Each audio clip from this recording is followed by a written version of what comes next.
Salut les cathos, aujourd'hui nous sommes le 11 juillet et nous fêtons Saint Benoît. Benoît naît dans une petite ville des montagnes de l'Ambrie, d'une des plus illustres familles de ce pays. Le pape Saint Grégoire assure que le nom de Benoît lui fut providentiellement donné comme gage des bénédictions célestes dont il devait être comblé.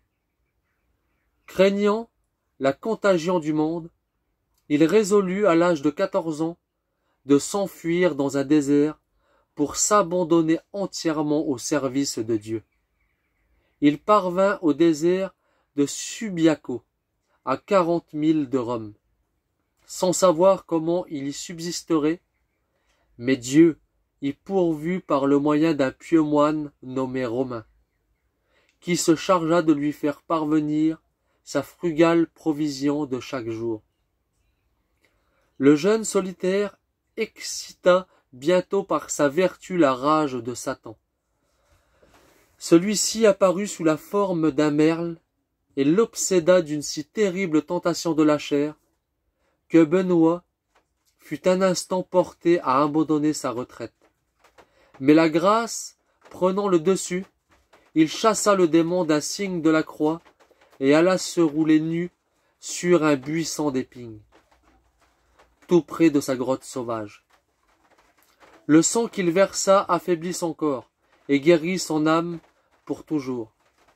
Le buisson s'est changé en un rosier qu'on voit encore aujourd'hui.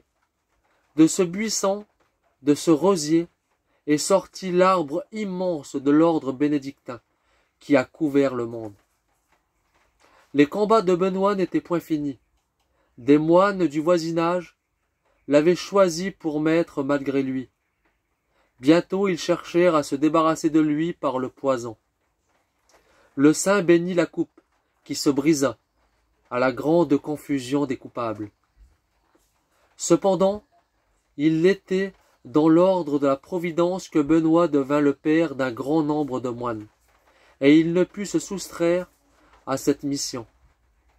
De nombreux monastères se fondèrent sous sa direction, se multiplièrent bientôt par toute l'Europe et devinrent une pépinière inépuisable d'évêques, de papes et de saints.